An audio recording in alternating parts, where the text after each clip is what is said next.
Hello everyone, आप सब कैसे हैं। मैं उम्मीद करता हूं कि बहुत अच्छे होंगे और अपनी पढ़ाई को बहुत अच्छे से कर रहे होंगे। मैं Akash Kumar Bhadana ICT virtual classroom में आपका बहुत बहुत स्वागत करता हूं मेरे प्यारे बच्चों। और जैसा आपको पता है कि हमारी आपका 10th क्लास है और हम लोग देख रहे हैं भारत और समकालीन विश्व सेकंड। इसी के अंदर आज हम लोग जो है एक यूनिट है उसी में, क्योंकि हम लोगों ने नाजियों को और आपका हिटलर का जो उदय था उसको हमने पूरा देखा। जर्मन की पूरी कहानी को हमने, पूरी स्टोरी को, इस तरह की सारी चीज़ों को और बहुत सारे खंड को हमने अपने इस लेक्चर के माध्यम से भी आपका पढ़ा था। और साथ ही में ये अब जो हमने आपका प्रिंटिंग का दौर भी हमने इसी बुक में देखा। इन सब चीज़ों को हम लोगों ने बहुत अच्छे से पढ़ा था। आज का जो आपका लेक्चर है, चलिए हम चलते हैं सीधा डिजिटल बोर्ड पर। देखिए बच्चों, खंड सेकंड की हम लोग आपका बात करेंगे। इसके अंतर्गत जो हमारा खंड सेकंड है उसको हम लोग आपका देख रहे हैं। और खंड सेकंड में सबसे इंपॉर्टेंट है जीविका, अर्थव्यवस्था और समाज। तो समाज की ही जीविका होती है और समाज की ही अर्थव्यवस्था होती है।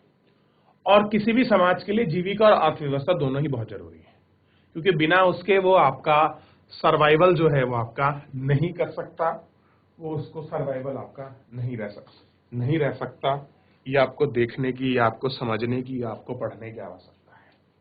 ठीक है, देखिए खंड सेकंड में हम जीविका और अर्थव्यवस्था के बारे में अध्ययन करेंगे। किसके बारे में? इस जीविका के बारे में और इन सब के बारे में हम लोग अध्ययन करेंगे।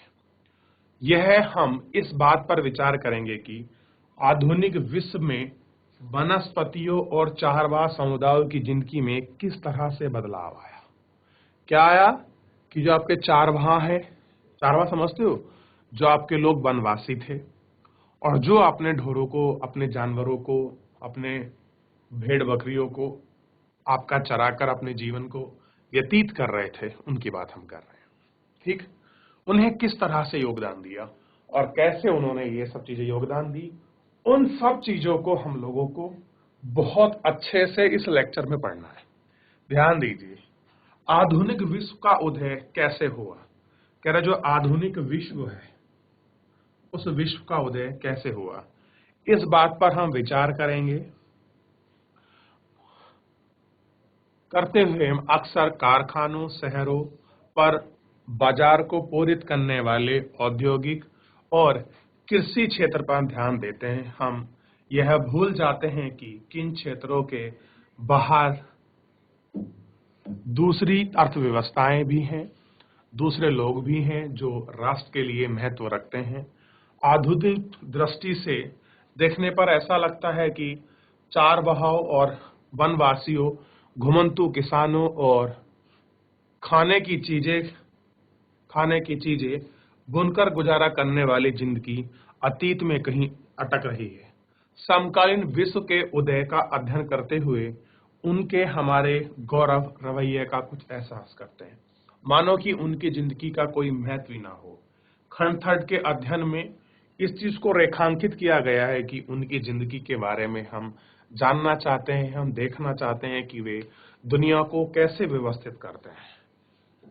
क्या करते हैं कि वो आपका दुनिया को कैसे व्यवस्थित करते हैं और कैसे अपनी रोजी रोटी चलाते हैं, और कैसे अपनी रोजी रोटी जो है वो आपका चलाते हैं। ये लोग पूरी तरह से उस दुनिया का हिस्सा हैं जिसे हम आज रह रहे हैं। वे गुजरे हुए जमाने में बचे खुचे लोग हैं। कैसा है? जो जमाना गुजर चुका है, या आप कहेंगे जो जमाना बीत चुका है, उस गुजरे जमाने के, उस बीते जमाने का जो हिस्सा है, उसकी ये आपका बात कर रहे हैं। अब देखिए, अध्याय 4 में आप जंगलों की ओर सैर करेंगे। चैप्टर 4 में आपको दिखाई देगा कैसे लोग आपके जंगल की तरफ जो आपका मूव है वो बढ़ा है। आप यहाँ देख सकेंगे कि जंगलों में रहने वाले विविध समुदाय जंगल का किस तरह से इस्तेमाल करते थे। यह आपको पता चलेगा कि 19वीं सदी में उद्योग और शहरों की जहाजरानी और रेलवे का उदय व विस्तार, लकड़ी व अन्य उत्पाद जंगलों में कितना दबाव बढ़ गया है। किस तरह से जो इनका दबाव है, जो इनका प्रेशर है, वो आपका बढ़ गया है, वो आपको देखने के लिए मिलेगा। ठीक है, इन नई जरूरतों को मांगों के चलते जंगल में प्रयोग पसंदीद फायदे के बदले होंगे। जंगलों में रखरखाव की एक नई पत्ती सामने आएगी। यह इस बात पर प्रकाश डालती है कि जंगलों पर औपनिवेशिक नियंत्रण कैसे कायम हुआ, कैसे वन क्षेत्रों को मापा गया, पेड़ों का वर्गीकरण किया गया, बागान विकसित किस तरह किए गए। इन सारे परिवर्तन में संसाधनों का इस्तेमाल करने वाले समुदायों की जिंदगी पर क्या असर पड़ा, इस असर को भी हम लोग थोड़ा सा आपका देखेंगे और इस असर की भी हम लोग आपका बात करेंगे कि ये असर आखिर में था कैसा, क्या इसका इम्पैक्ट और इफेक्ट था। इन सभी को हम लोग इसका आपका बात करेंगे बच्चों। क्लियर है? और इसको हम बहुत अच्छे से एक एक करके इन सारी चीजों को हम लोग वो आपका देखने वाले हैं। ठीक है, अब देखिए, इन सारे परिवर्तनों से वन संसाधनों का इस्तेमाल करने वाले समुदाय की जिंदगी पर क्या असर पड़ा, उन नई व्यवस्था में काम करने के लिए, उनके जीवन को नए सिरे से संगठित करने के लिए विवश किया गया, लेकिन बहुधाय उनमें इन नियमों और कानूनों के खिलाफ बगावत की भी और सरकारों ने भी अपनी नीतियां बदल के बाध्य किया। इस अध्याय में हम आपको एक अंदाज बताएंगे भारत इंडोनेशिया में परिवर्तनों का इतिहास क्या रहा है, कि कैसे ये चेंजेस हुए हैं। इन चेंजेस को भी हम लोग आपका जरूर देखेंगे और इन बदलावों का भी हम लोग हिस्सा बनेंगे। इस बदलाव का भी हम लोग आपका पाठ चलाएंगे और कैसे इनके बदलाव हमारे सामने हुए, इन बदलावों को भी हम लोग आपका ध्यान रखेंगे और इस बदलाव का भी हम हिस्सा बनने की कोशिश करेंगे कि किस तरह से था और क्या इनके बदलाव थे। ठीक, अध्याय 5 में अफ्रीका पहाड़ियों और रेगिस्तान मैदान चरवाहों के पदचिन्ह ढूंढने की कोशिश करेंगे कि इन क्षेत्रों में चरवाहा समुदाय एक आबादी का महत्वपूर्ण हिस्सा था और फिर हम विरल ही आपके कभी जीवन का इसमें अध्ययन करेंगे। इनका इतिहास पाठ्य पुस्तक के पन्नों में शामिल नहीं हो पाता है। अध्याय 5 में हम आपको पता चलाएंगे कि जंगल में स्थापित होते जा रहे नियंत्रण, कृषि विस्तार और चारवाहा सिमटते जाने के कारण जीवन में किस प्रकार का असर पड़ेगा। इस हिस्से को आपके आवागमन और समुदाय के साथ उनके संबंधों और बदलते परिवेश के अनुरूप वह खुद को कैसे ढालेंगे, इसके बारे में हम जानने का मौका मिलेगा। जब तक हम विभिन्न समुदाय और समाज के जीवन में आ रहे परिवर्तन को देखना बूझना शुरू करेंगे, तब तक इस बात की अच्छी तरह नहीं समझ पाएंगे कि आज दुनिया कैसे बन रही है। साथ ही आधुनिकीकरण की समस्या को हम पूरी तरह से नहीं समझ पाएंगे कि जब तक हम उसे पर्यावरण का प्रभाव पड़ने पर विचार नहीं करेंगे कि किस तरह से पर्यावरण का जो आपका प्रभाव है, उस प्रभाव को जब तक हम अच्छी तरह से नहीं देख लेते। तो ये सारी चीजें हैं जिन पर हमें आपका विचार करना है और जिनको हमें अपनी कोशिश करनी है कि किस तरह से ये आपका रहा है। ठीक है, और इसको ही हम लोग आपका एक एक करके बहुत अच्छे से जो है हम लोग आपका ध्यान देंगे कि किस तरह से हम लोग उसको रेडी कर सकते हैं। क्या समाज और उपनिवेशवाद, क्या ऐसा समाज है और क्या उपनिवेशवाद है, इस पर हम लोग थोड़ा अपनी चर्चा करेंगे। अपने स्कूल और घरों में चारों ओर नजर दौड़ाकर उन सभी वस्तुओं को पहचाने जो जंगल की हैं। कह रहे कि हमको उन सब वस्तुओं पर अपनी थोड़ी नजर दौड़ाइए, थोड़ा उनको फोकस करिए जो क्या है, उन जंगलों की हैं। इस किताब का कागज, मेज, कुर्सी, दरवाजे, खिड़की व रंग जिनके कपड़े आपके रंगे जाते हैं, मसाले, काफी, सेलोफोन, रैपर, बड़ी की तेंदुपत्ते, गोंद, चाय, कॉफी और रबड़ के साथ ही चॉकलेट का इस्तेमाल होने के लिए तेल के बीजों से निकलते हैं। किससे निकालते हैं? जो आपके तेल के बीज हैं उनसे हम लोग ये सारी जो आपकी चीजें हैं उनको हम लोग आपका निकालते हैं और इनको हम लोग देखते हैं। खाल से चमड़ा बनाने में इस्तेमाल होने वाले चर्म शोधक, टैनिन या दवा के रूप में इस्तेमाल होने वाली जड़ी बूटियों, इन सबको हम कभी नहीं भूलना चाहते। अब मुझे बताइए क्या आप लोग भूलना चाहेंगे कि क्या चीजें हैं और किस तरह से हैं और क्या उनकी स्थिति है? हम इसको आपका देखना चाहेंगे और इन पर भी हम लोग आपका बात करेंगे कि क्या चीज है। ठीक है, ध्यान रहेगा इनको सभी बच्चों को। चलिए, तो सभी बच्चे इस तरह से अपना फोकस रखेंगे और अपना इन पर हम लोग अपनी बात करेंगे कि क्या इनका इम्पैक्ट है और क्या इफेक्ट है। ठीक, चलिए आगे देखिए। और हाँ, बांस, जलवन की लकड़ी, घास, कच्चा कोयला, पैकिंग, इसमें उपयोग होने वाली वस्तुएं, फल फूल, पशु पक्षी, ढेरों वहाँ चीजों जो आपके जंगल में आती हैं, एंजाइम, पश्चिमी घाट के जंगलों में एक दुकान का टुकड़ा, पौधों में 500 अलग प्रजाति ही मिल जाती हैं। और कह रहे हैं कि आप कहीं भी जाइए, जो पौधों की स्पीसीज हैं, जो आपकी प्रजातियां हैं, वो आपको कहीं भी बहुत अच्छे रूप में आपको मिल सकती हैं। आप उनको देख सकते हैं। अच्छा बच्चों, मैं अगर आपसे पूछूं, आप तक अभी कितने बच्चों ने पौधों की कितनी प्रजाति को बहुत अच्छे से देखा है और बहुत अच्छे से उसको पढ़ा और समझा है? कितने बच्चे हैं ऐसे जिन्होंने इस पर आपका विचार किया है कि पौधों की लगभग आपका इतनी प्रजाति है? देखिए, यह विविधता तेजी से लुप्त होती जा रही है, यानी कि बहुत सारे पेड़ पौधे, प्लांटेशन ऐसे हैं जो वर्तमान में अब नहीं मिल रहे हैं, आपके लुप्त हो रहे हैं। लेकिन पहले के समय में बहुत थे। क्या थे कि पहले के समय में क्या थे, वो बहुत थे, लेकिन धीरे धीरे क्या हो रहे हैं, वो आपके लुप्त होते जा रहे हैं। यह आपको देखना चाहिए और आपको समझना चाहिए। ठीक है, सन 1700 से 1995 के बीच 139 लाख वर्ग किलोमीटर जंगल दुनिया के कुल क्षेत्र का 9.3% भाग औद्योगिक इस्तेमाल, खेतीबाड़ी, चारगाह, ईंधन की लकड़ी को साफ कर दिया गया। इन सब चीजों को आपका साफ कर दिया और इसको इन्होंने देख लिया। देखिए, जंगल आपको दिखाई दे रहा है और ये छत्तीसगढ़ का जंगल है। देखिए, एक इमेज है हमारे पास, दिखाई दे रही है आपको? देखिए, पढ़ते हैं। यह है छत्तीसगढ़ का एक साल वन है।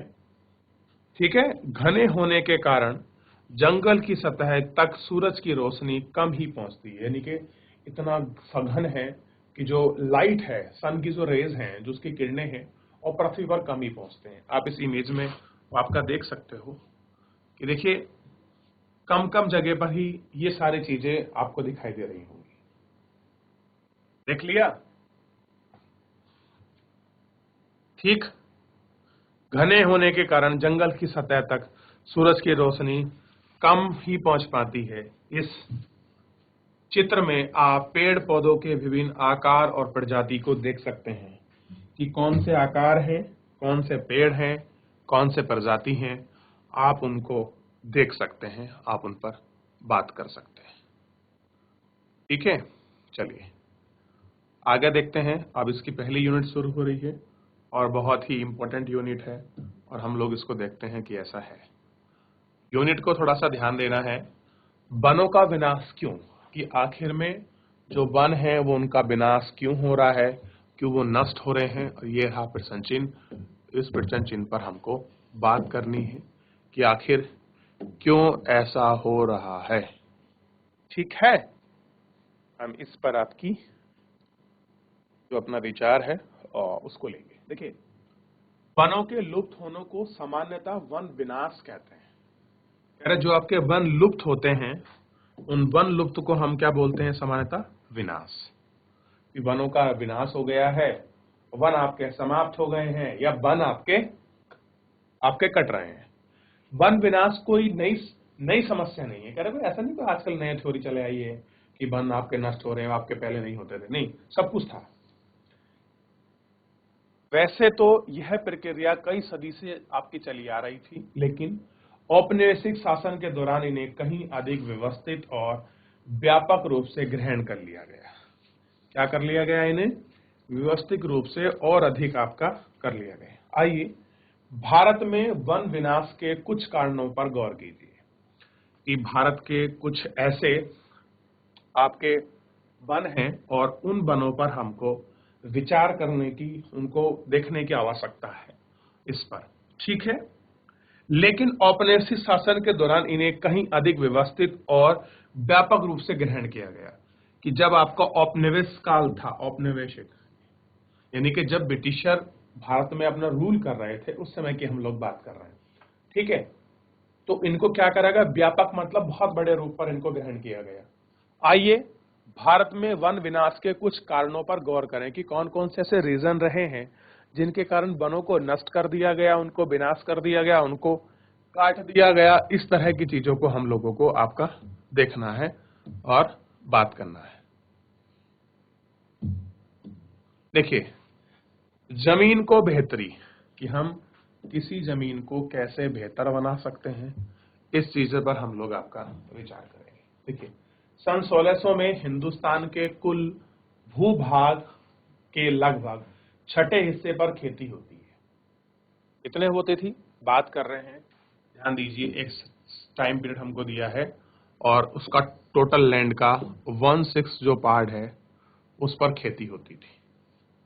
क्या होती थी, उस पर खेती होती थी। तो उस खेती वाले हिस्से को हम लोगों को थोड़ा सा देखना है और इस हिस्से पर हम लोगों को बात करनी है, ठीक है। इन सदियों के दौरान जैसे जैसे आबादी बढ़ती गई और खाद्य पदार्थ की मांग में भी वृद्धि हुई, वैसे वैसे किसान भी जंगलों को साफ करके खेती की सीमाओं का विस्तार करते गए। औपनिवेशिक काल में खेती में तेजी से फैलाव आया। क्या कह रहे हैं, तेजी से आपका फैलाव आया। इसकी ही कई वजह थी। पहली, अंग्रेजों ने व्यावसायिक फसलों जैसे पटसन, गन्ना, गेहूं और कपास में उत्पादन को जमकर प्रोत्साहित किया। यानी कि उन्होंने जम के भाई किसको बढ़ाया, आपका ध्यान देना है बच्चों। तो जम के उन्होंने पटसन वटसन का जो है वो आपका वहां उसको अपना बढ़ावा दे दिया और उसको अपना बढ़ावा कराया कि किस तरह से आपका चीजें हो रही हैं, ठीक। 19वीं सदी के यूरोप में बढ़ती शहरी आबादी का पेट भरने के लिए खाद्यान्न औद्योगिक उत्पादन, अब खाद्यान्न तो ये होगी अपनी दाल, आपका सब्जी रोटी। औद्योगिक उत्पादन मतलब जो आपके नीड्स की, जो आपके गुड्स हैं, उनका प्रोडक्शन कौन करेगा, जो आपकी औद्योगिक आपकी यूनिट होगी, आपकी इंडस्ट्रियल एरिया की जो यूनिट होगी, उसके लिए कच्चे माल की जरूरत थी। आपका रॉ मटेरियल भी मिलना चाहिए, नहीं तो फिर हाउ कैन पॉसिबल, आप कैसे उसको उत्पादन कर सकते हैं। लिहाजा इन सभी फसलों पर क्या करना था, उनको गौर करना था, उन पर विचार करना था और इन पर ही बात की गई, ठीक है। इस पर आपको बात करना है और इसी को आपको बहुत अच्छे से देखना था। कुछ रिकॉर्ड्स होते हैं, इन रिकॉर्ड्स को भी बड़े इंपॉर्टेंट्स होते हैं और जानने की जरूरत होती है। अब देखिए, इन फसलों की मांग में इजाफा हुआ। दूसरी वजह से कि 19वीं सदी के शुरुआत में औपनिवेशिक सरकार ने जंगलों को अनुपात समझा, उनके हिसाब से इस व्यर्थ के बियाबान पर खेती करने के लिए उसे राजस्व और कृषि उत्पाद के लिए तैयार किया। जो जंगल थे उनका कोई उपयोग तो हो नहीं रहा था, अब इतनी बड़ी पॉपुलेशन को खाना खिलाने की जिम्मेदारी थी और राजस्व भी आपका इकट्ठा करना था। तो बोल दिया कि इन जंगलों को आप लोग एग्रीकल्चर के लिए आपका यूटिलाइजेशन कर लो, आप इसको उनके लिए फेवरेबल बना लो। तो ये मान लो कि सारी चीजें आपके लिए क्या हो सकती हैं, बहुत अच्छी हो सकती हैं और कुछ चीजें इसमें हम लोग आपका कर सकते हैं। क्लियर है।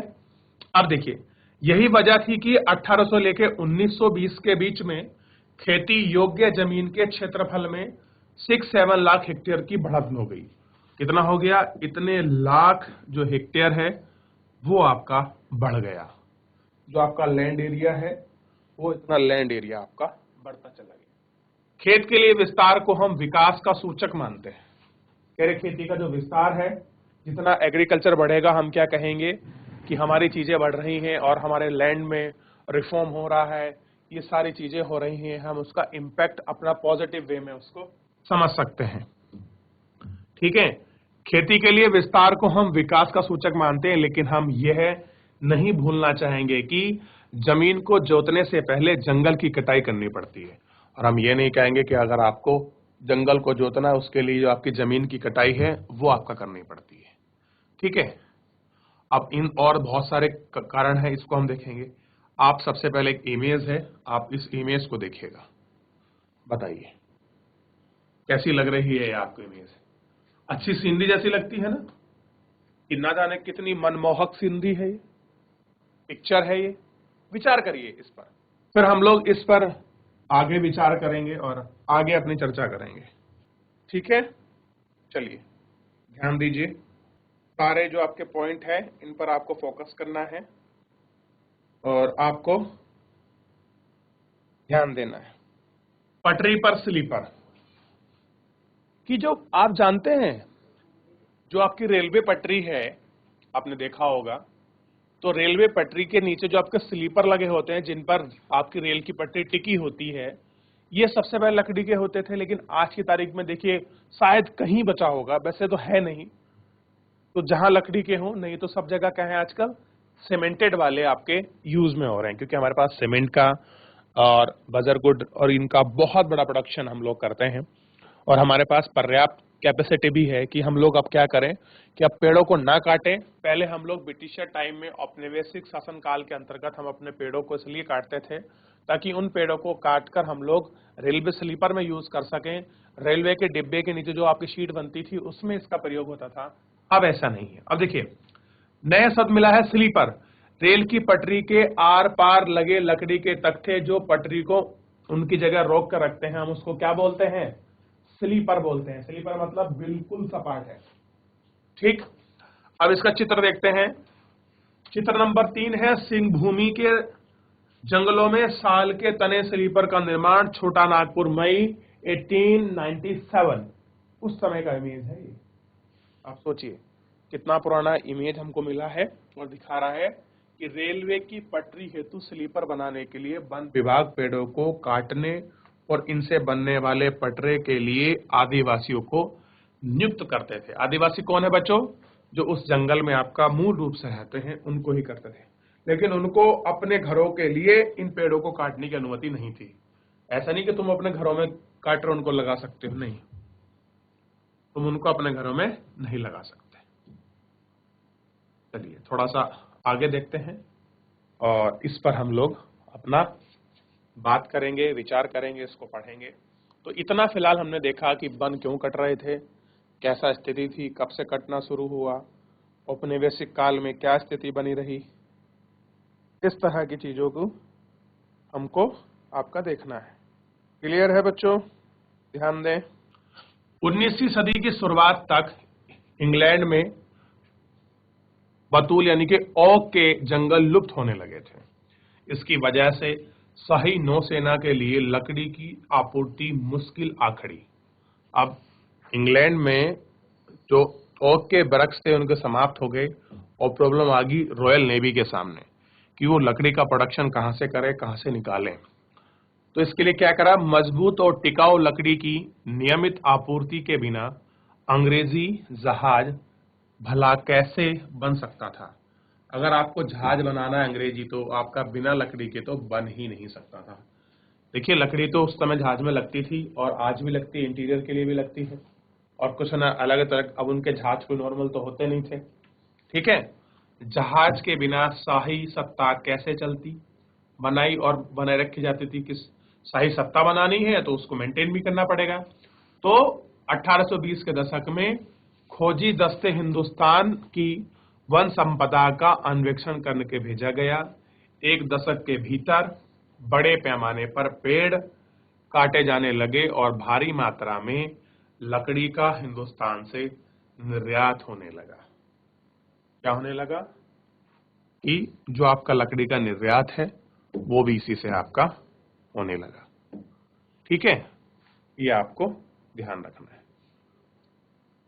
1850 के दशक में रेलवे लाइन के प्रसार ने लकड़ी के लिए एक नई तरह की मांग पैदा कर दी। शाही सेना के आवागमन औपनिवेशिक व्यापार के लिए रेलवे लाइन अनिवार्य थी।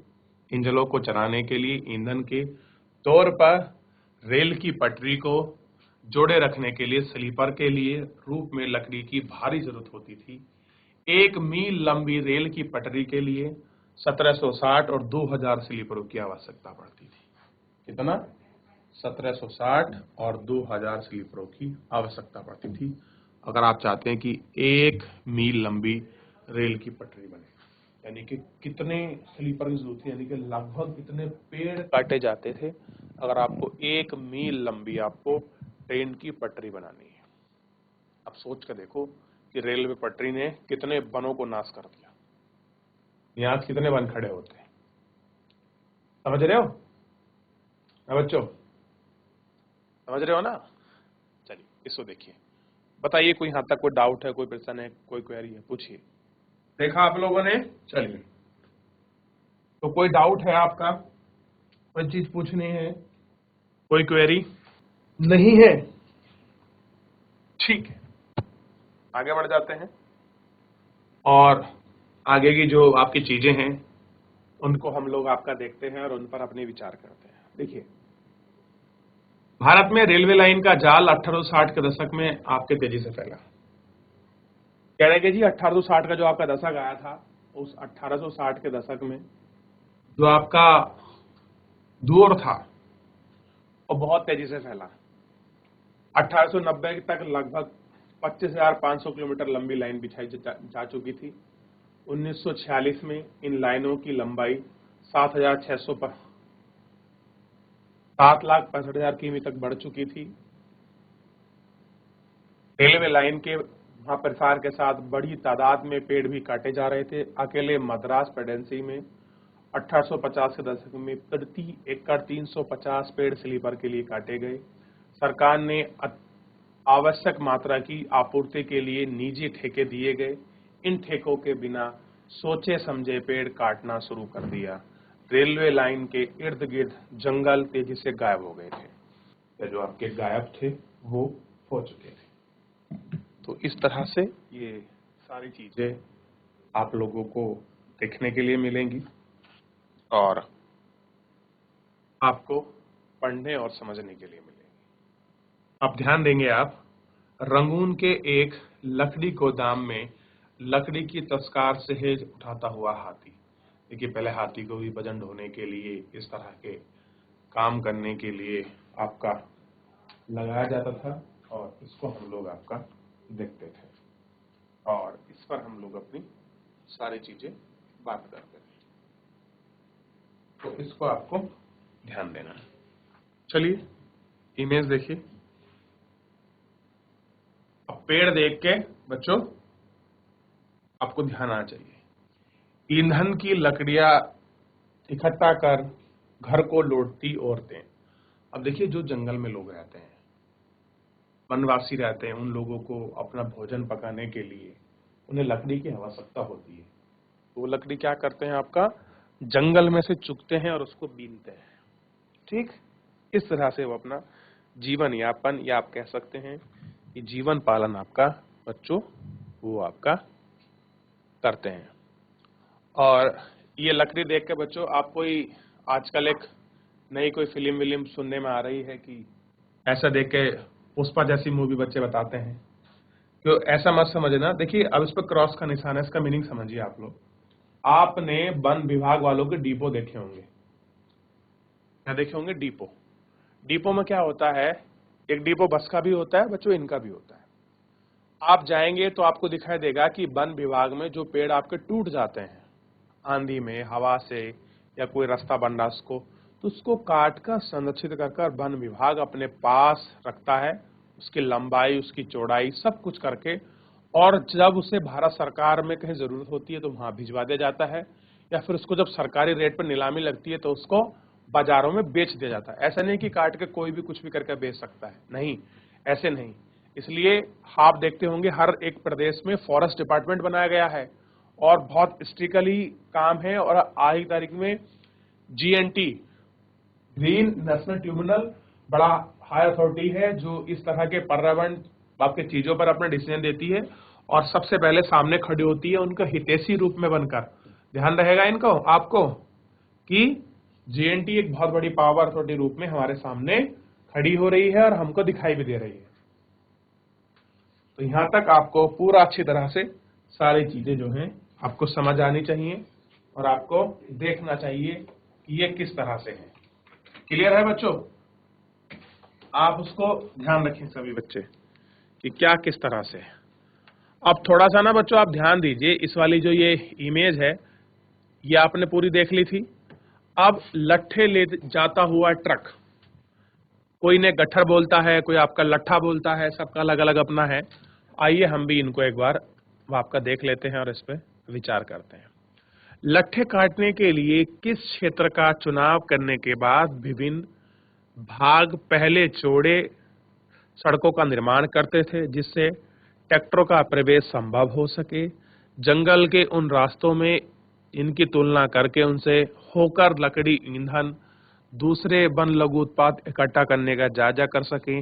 अनेक ट्रैक्टर ट्रॉली भर के जंगल से शहरों की ओर आपका ले जाया जा सके। इस तरह की ये सारी चीजें होती थी। याद है आपको? चलिए, तो इस तरह से ये कुछ जो आपकी चीजें थी वो एक स्थान से दूसरे स्थान की तरफ आपका जाती थी और घूमती थी और बढ़ती थी। ध्यान देंगे आप? तो ये सारी चीजें आपकी हो रही थी, तो इनको आपको ध्यान देना है और इन पर आपको बात करनी है। यहाँ तक किसी बच्चों को डाउट है, कोई चीज पूछनी है, तो बच्चों मेरा आपसे अनुरोध है कि आप अपना क्वेश्चन मुझसे पूछ सकते हैं और कोई भी क्वेरी जो है आप मुझसे ले सकते हैं।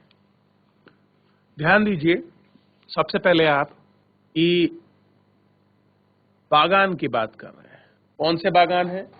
इन बागानों को हम लोग आपका देखते हैं और इन पर हम लोग आपका विचार करेंगे। ठीक है? यूरोप में चाय, कॉफी और रबड़ की बढ़ती मांग को पूरा करने के लिए इन वस्तुओं के बागान बने और इनके लिए प्राकृतिक वनों का भी एक भारी इजाफा हुआ।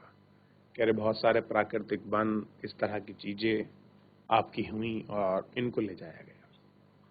समझ रहे हैं आप? तो ये आपको देखना चाहिए।